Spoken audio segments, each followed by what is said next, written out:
Buenas tardes, queridos contertulios, bienvenidos a una nueva edición del Sillón Bíblico. Estamos en el domingo 32 del tiempo ordinario, en el ciclo C. Ya sé que he tratado este mismo tema, el tema de este evangelio, hace 3 años en un vídeo. Está bien, me parece bien lo que está en el vídeo, pero me gustaría volver a tratarlo. Así que el que quiere puede ver aquel, el que quiere puede ver este o ver los dos. Bien. Domingo 32, eso significa que ya estamos en realidad muy cerca del final del tiempo ordinario y del inicio de un nuevo ciclo litúrgico, un ciclo A. Así que es verdad que estamos terminando el Evangelio de San Lucas porque ya está Jesús en Jerusalén, ya estamos en el contexto de las controversias de Jerusalén, que es un momento muy importante dentro del Evangelio de San Lucas, pero en cierto sentido el ritmo de la liturgia ha perdido el contacto con esa secuencia lucana, porque ahora ya vamos a los temas del final del tiempo litúrgico. Y claro, el final del tiempo litúrgico saben que tiene como centro la cuestión escatológica, la cuestión de las verdades últimas de nuestra fe.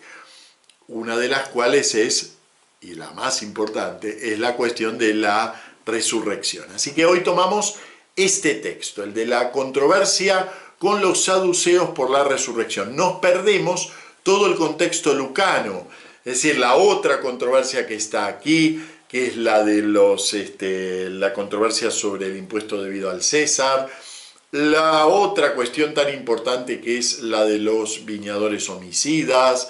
Todo eso que es el contexto de las disputas de Jerusalén lo perdemos un poquito de vista. Y nos centramos en el tema de la resurrección. De hecho, fíjense que enfatizado que está el tema, que la primera lectura, que proviene del segundo libro de los Macabeos, tiene que ver precisamente con eso, ¿no? Con los mártires y su esperanza, los mártires judíos, y su esperanza en la resurrección. Después volveremos sobre ese libro de los Macabeos. Ahora nos vamos a quedar con este texto sobre la resurrección. Y vamos a ver un poquitito por qué se plantea esta cuestión en los términos en que se plantea. Primero que nada, ¿quiénes son estos saduceos? Bueno, los saduceos son un partido religioso dentro del judaísmo de la época de Jesús. El judaísmo, igual que luego va a pasar con la fe cristiana, el judaísmo siempre ha tenido sus tensiones internas, sus partidos, y es una riqueza que los haya. Es una riqueza también para la Iglesia que haya conservadores y progresistas.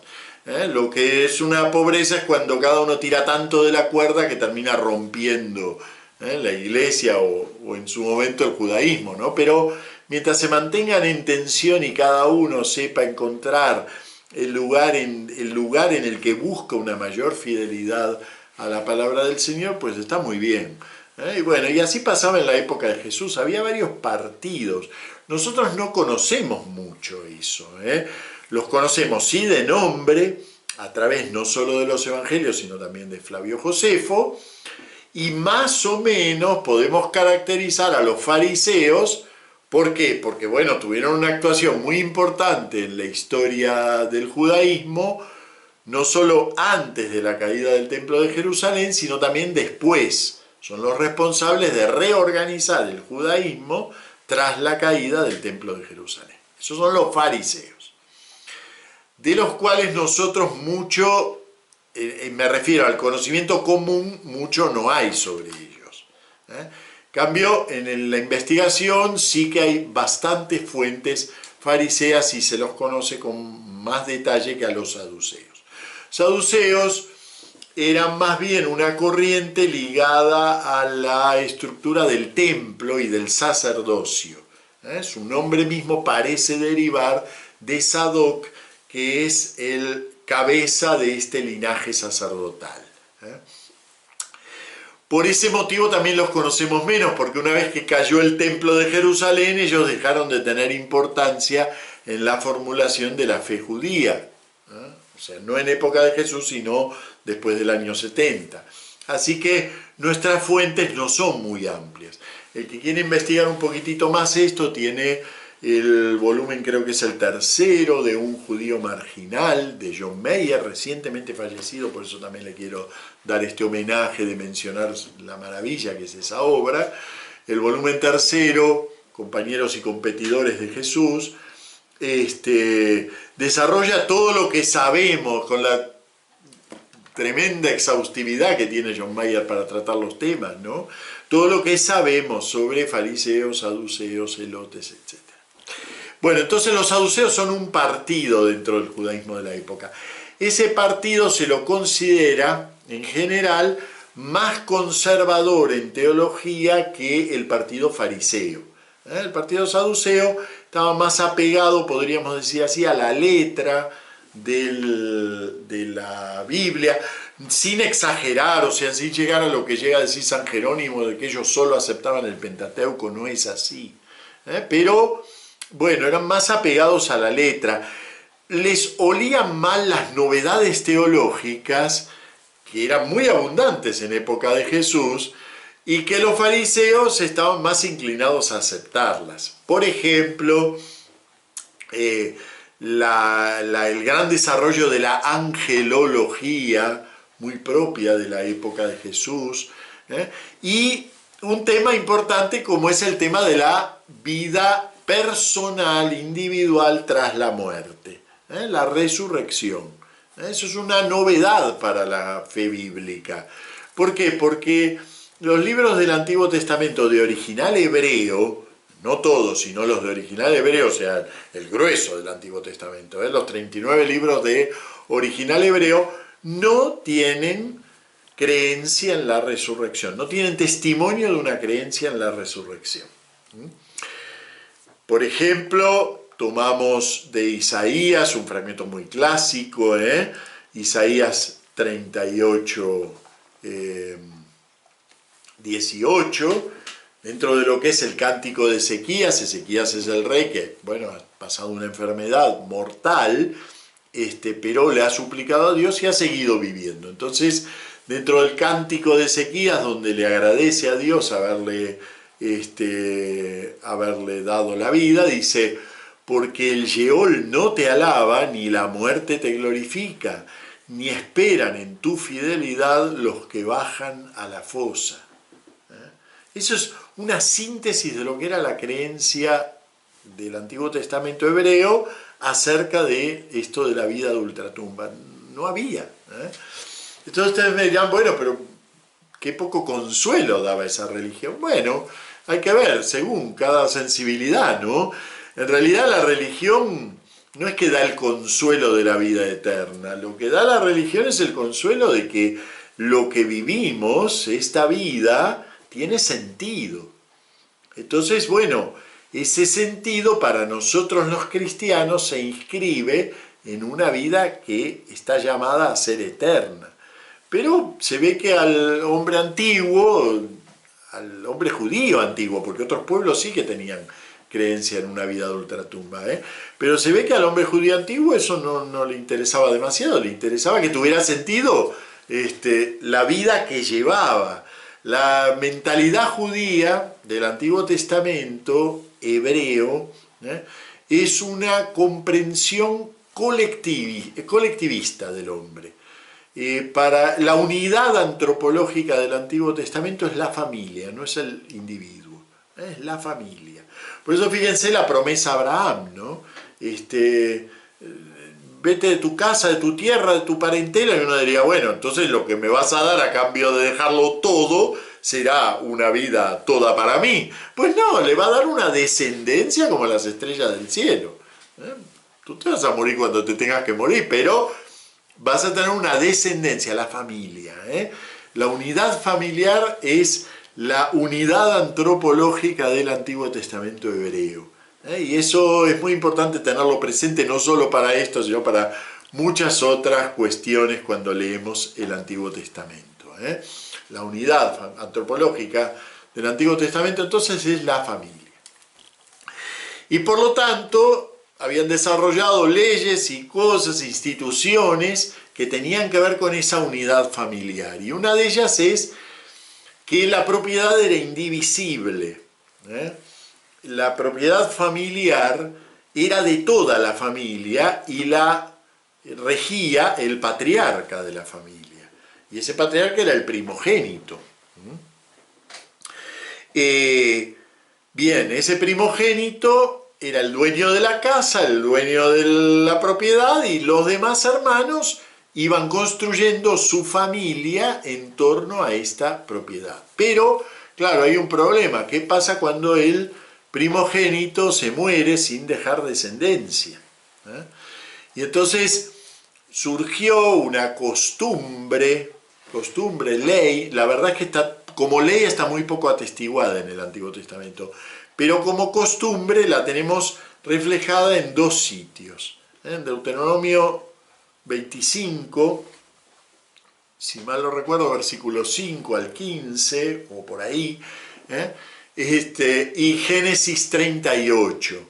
Una costumbre que la llamamos la ley del levirato. Esa es la que los saduceos le dicen a Jesús cuando empieza el fragmento, que le dicen: Moisés nos dejó escrito que si un hermano muere teniendo mujer pero no tenía hijos, que tomara el hermano de él a la mujer para levantar la simiente de su hermano. Esa frase está tomada literalmente de Génesis 38. Esto se conoce como la ley del levirato, es decir, el cuñado tenía que darle primogénito al hermano a través de la mujer, de la viuda, ¿no? Claro, ustedes piensan en una estructura poligínica, ¿no? En donde el marido podía tener varias esposas, así que no había problema en eso. Aunque él estuviera casado, se allegaba a la mujer de su hermano, la tomaba por esposa, tenía descendencia, y ese que nacía no se consideraba hijo del segundo, sino del primogénito. Y si moría él, ¿qué pasaba? Pues lo intentaba el tercer hermano. Entonces, bueno, precisamente Génesis 38, de donde saca este texto, esa cita, levantar la simiente de su hermano, es una historia así, es una historia medio trágica, donde Judá tiene un hijo, el primogénito, que muere, entonces el hermano va a cumplir con la ley del levirato, pero hace trampa, no quiere tener descendencia para su hermano, y entonces Dios también lo hace morir, y bueno, y entonces Judá dice, esta viuda es medio peligrosa, así que no le quiere dar el tercer hijo. Bueno, y al final, precisamente todo el relato apunta a mostrar que él, que es el poderoso, está obrando injustamente, ¿no? Y entonces Dios defiende el derecho de ella, de la mujer, que reclama su derecho a tener descendencia, ¿no? De esta familia. Y entonces, bueno, al final termina teniendo un hijo con Judá. Y bueno, este capítulo a su vez cumple una función muy importante en Génesis, porque el siguiente capítulo es el de, muy conocida, la historia de José y Putifar, José y la esposa de Putifar, que Putifar lo compra a José y la esposa le gustó el hebreíto y entonces lo solicita, y él es continente, ¿no? Y respeta la casa de su señor, y entonces, bueno, al final termina en la cárcel, ¿no? Entonces, para mostrar un poco el contraste, Judá, tan importante, tan imponente, tan poderoso, y sin embargo es incontinente, ¿no? Y no es capaz de edificar realmente la voluntad de Yahvé, ¿no? Y José, que está vendido como esclavo, y sin embargo es continente y edifica la voluntad de Yahvé. Bueno, entonces está para eso, no está para mostrar la ley del levirato, pero de hecho la muestra. Y entonces, un poco dentro de los desarrollos legales posteriores, se tomó ese capítulo como fundamento de esta ley del levirato, ya que no hay mucho más. Después, algunos ven en el libro de Ruth otro aspecto de la ley del levirato. Realmente el libro de Ruth tiene muy poco que ver con la ley del levirato, tiene que ver con otros aspectos, sí, también sobre la propiedad, que es la del pariente de rescate, pero no es específicamente la ley del levirato. Bueno, entonces muy bien, hay muy poco sobre esto, hay muy poco en el Antiguo Testamento, pero los saduceos se toman de ahí para decirle a Jesús: Bueno, ¿para qué queremos una nueva creencia si en realidad nuestra fe ya habla de levantar la casa del hermano? Aquí es muy importante esa expresión, por eso les leo literalmente lo que dice el texto. Yo sé que en la liturgia no leemos eso, leemos: Maestro, Moisés nos dejó escrito, si a uno se le muere su hermano dejando mujer pero sin hijos, que tome la mujer como esposa y dé descendencia a su hermano. Es verdad, el sintagma levantar la simiente de su hermano quiere decir darle descendencia. Pero aquí es muy importante lo de usar el verbo levantar. Por eso prefiero literalmente el semitismo que hay ahí y no la traducción de ese semitismo, que es dar descendencia. ¿Por qué es tan importante? Y ahora vamos al segundo aspecto de todo esto. Ya hablamos de la ley del levirato, ahora vamos al segundo aspecto. ¿Qué pasa con el lenguaje de la resurrección en la Biblia? En realidad, como les digo, la Biblia no tiene, en el Antiguo Testamento no tiene un lenguaje de resurrección porque no tiene una fe en la resurrección.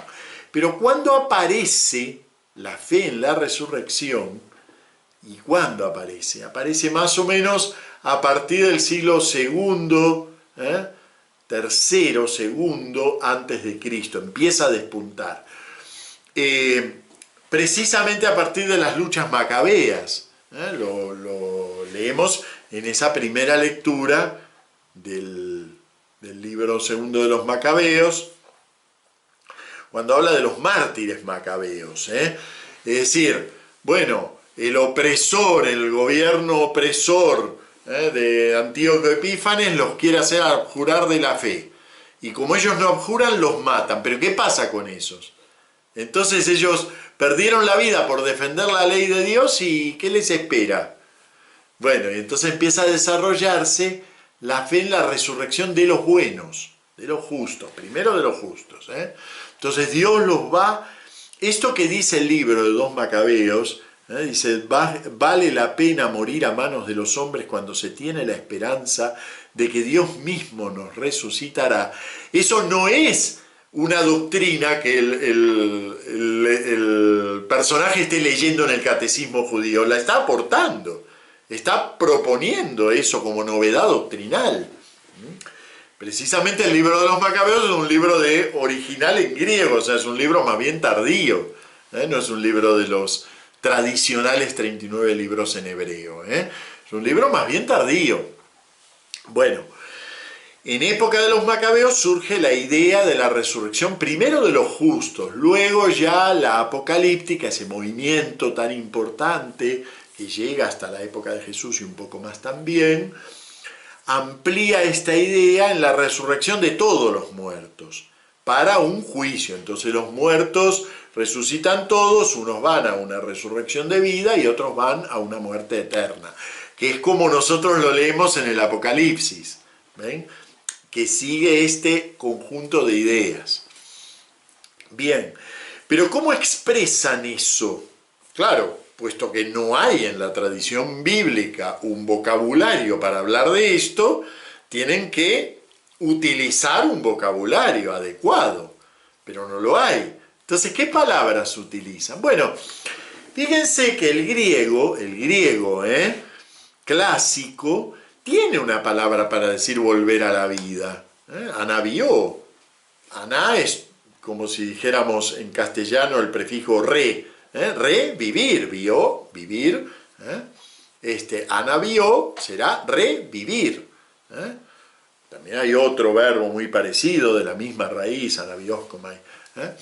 Bueno, no importa, pero quiere decir que en el idioma griego sí que existe la palabra revivir, pero en la Biblia no se utiliza. O sea, en la Biblia griega, ni en la Biblia griega de libros de original griego, ni en la traducción griega de los libros hebreos, se utiliza nunca esta palabra revivir. Y el Nuevo Testamento, incluso cuando habla de muertos que vuelven a la vida, como el hijo de la viuda de Naín, o como Lázaro, no utilizan el verbo anabió, que sería lógico, porque ellos reviven. ¿Por qué? Porque en la concepción bíblica esa vida, esa vuelta a la vida, es sobre todo una acción que Dios hace. Entonces, para expresar eso, utilizan el verbo levantar, ser levantado. Además se utiliza en voz pasiva, ¿no? Ser levantado. Dios levanta, la muerte te traga, pero Dios te levanta. También cuando se habla de la resurrección de Jesús en el Nuevo Testamento nunca se utiliza en activa, no se dice que Jesús resucitó, sino que Jesús fue resucitado. Nosotros traducimos resucitó, pero en realidad el Nuevo Testamento cuando habla de la vuelta a la vida de Jesús, dice que Dios lo resucitó de entre los muertos. Es Dios el que te levanta.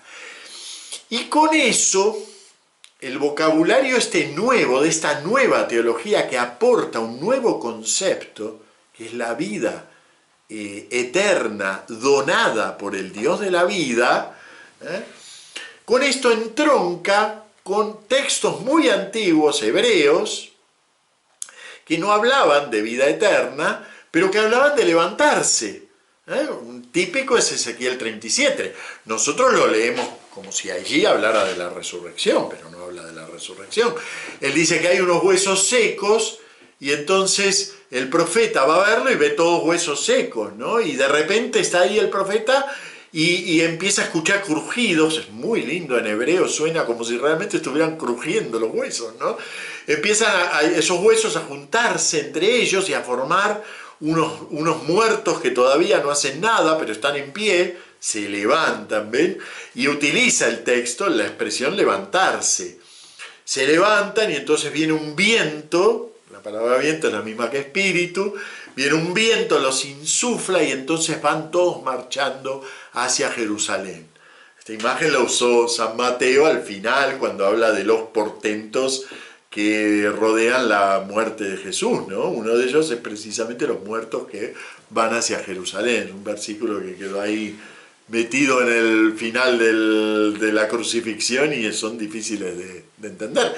Pero tienen este contexto, ¿ven? La idea de que, bueno, este Dios de la vida puede contra incluso la muerte, ¿no? Y entonces levanta al que está ya en la muerte, lo puede levantar y llenarlo de vida.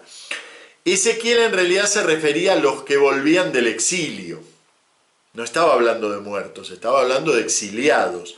Pero toda esta nueva fe que se va desarrollando en época de los macabeos, aprovechando ese lenguaje del levantamiento, relee esos textos a la luz de una nueva convicción. Dios nos puede levantar de la muerte.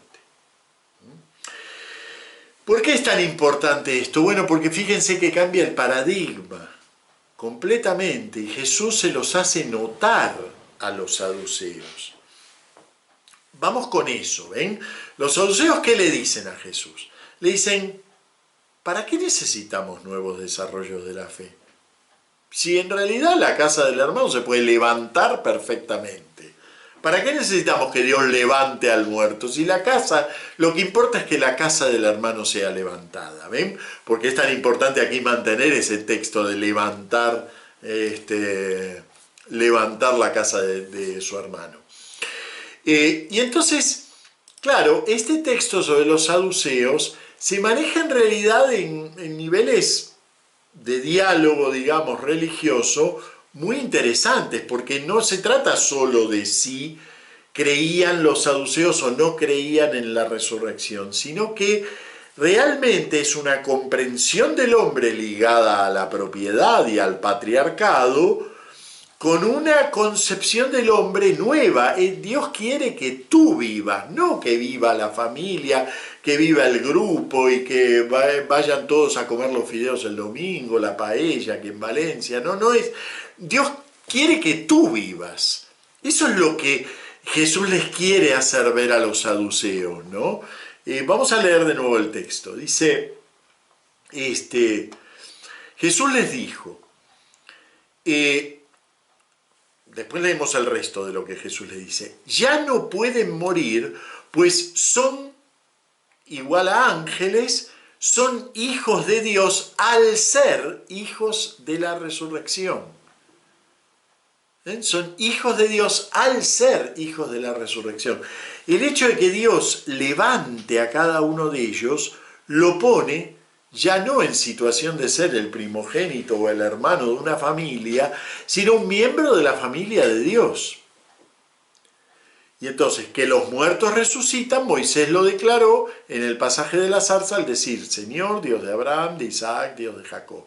Dios no es un Dios de muertos, sino de vivientes, porque todos, para Él, o ante Él, se podría también traducir, ante Él viven.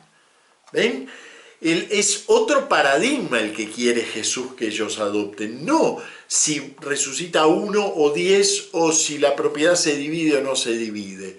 Eso es algo circunstancial, tiene que ver con esta vida. Pero resulta que la vida en la cual Dios nos sumerge es una vida de otra clase. Y ese es el segundo aspecto. Uno es este, ¿no? El primer aspecto sería esto de confrontar una comprensión colectivista, patriarcal, economicista en definitiva de la vida, a una comprensión profundamente personal. Dios quiere que tú vivas. Y la otra es confrontar que esta vida que vivimos ahora no es toda la vida. Es muy lindo, y ahí sí viene lo primero que le dice. Los hijos de este tiempo, le dice Jesús, los hijos de este tiempo, de este eón, de esta etapa del universo, se casan y son dados en matrimonio. Dice, los que son dignos de alcanzar aquel otro tiempo y la resurrección de entre los muertos, no se casan ni son dados en matrimonio. Es verdad que la idea del matrimonio que trasluce este pasaje es un poquitito limitada, ¿no? Porque parece que solo tiene el sentido económico que tenía el matrimonio para los judíos, ¿no? Es decir, perpetuar la propiedad y la familia, etc. Aquí ese aspecto es un poquito limitado en este texto, pero es verdad que nos enfrenta a otra cosa. Nosotros vivimos en este eón, pero este eón no nos define. El hombre está llamado a ser hijo de la resurrección, hijo de otro eón, aunque vive en este. Claro, el cristiano, esto está dicho antes de la muerte y resurrección de Jesús, ¿no? Pero el cristiano, cuando lee esto, descubre que nosotros también somos ya hijos de la resurrección, no de la nuestra, sino de la de Jesús. Nosotros somos miembros, la expresión hijos de es un semitismo, miembros de este grupo, hijos de la resurrección, hijos de este eón, miembros de este grupo, del grupo de los que están llamados a la resurrección porque viven ya en la resurrección de Jesús. ¿Se dan cuenta que la resurrección de Jesús no es algo que le ocurre solo a Él, sino que abre un nuevo eón al cual yo puedo pertenecer? Fíjense, por eso San Pablo hace esa teología tan profunda del bautismo, ¿no? De que es sumergirse en la muerte de Cristo y renacer a la vida con Él, ¿no? Porque realmente eso es lo que Jesús les quiere hacer entender a los saduceos, que hay un corte, o sea que no solo hay grupo contra individuo, sino también este eón y aquel otro. Este desarrollo es muy lindo el que hay aquí, pero fíjense qué curiosidad, este desarrollo solo está en San Lucas. Y miren que el texto es de triple tradición, o sea, esta discusión con los saduceos la cuenta Marcos, la cuenta Mateo y la cuenta también Lucas.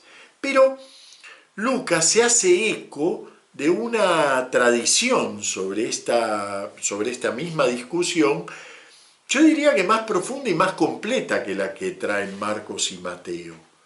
Marcos y Mateo está más o menos esta misma doctrina, pero vamos a leerlo como está en Marcos, para que nos demos cuenta de la diferencia, ¿no? Marcos dice, Jesús contestó, estáis en un error precisamente por no entender las Escrituras ni el poder de Dios. cuando resuciten de entre los muertos, ni ellos tomarán mujer, ni ellas marido, sino que serán como ángeles en el cielo. Y acerca de que los muertos resucitan, el episodio de la zarza, bla, bla, bla. ¿Ven? Pero no hay nada sobre este tiempo y el otro, sobre hijos de la resurrección, nada de todo eso. Eso lo recoge y no lo aporta Lucas, no se lo inventó él, porque además está lleno de semitismos. O sea que evidentemente es una tradición que él recibió acerca de esta discusión de Jesús con los saduceos, y que se dio cuenta que esta tradición reflejaba mucho mejor una idea más profunda de todo el tema.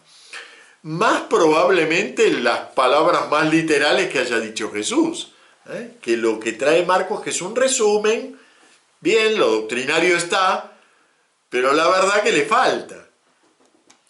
Y de hecho aquí San Lucas utiliza por única vez una palabra, es un hapax, por eso digo por única vez, ya saben que un hapax es una palabra que aparece una sola vez en la escritura, y este es un hapax absoluto, es decir, solo está aquí en el Nuevo Testamento, no está ni siquiera una vez en la traducción griega del Antiguo, no está nunca, que es isangeloi.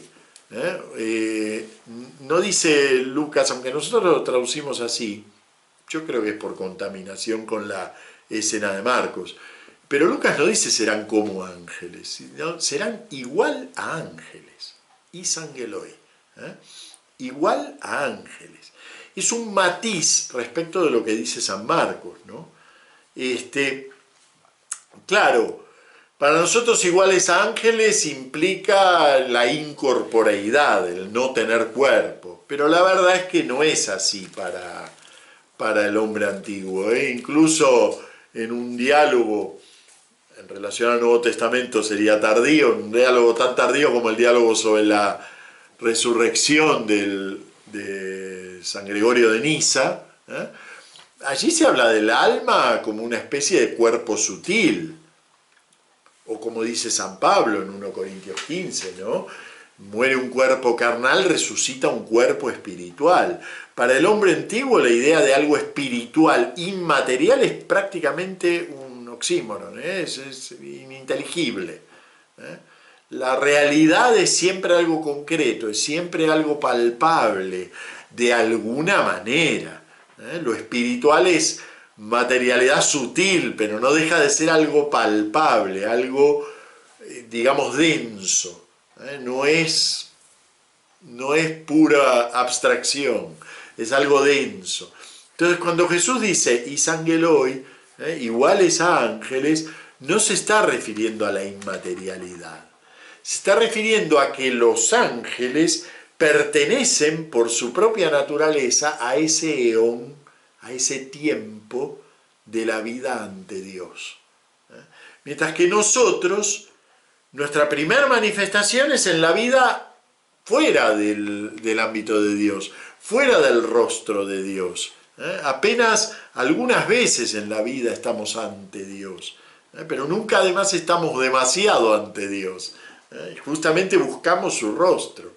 Mientras que los ángeles pertenecen por su naturaleza a la vida ante Dios. Y así dice Jesús, bueno, así es el Hijo del Eón resucitado, el Hijo del tiempo de la resurrección, es aquel que vive siempre ante Dios, como los ángeles, es igual que ángeles.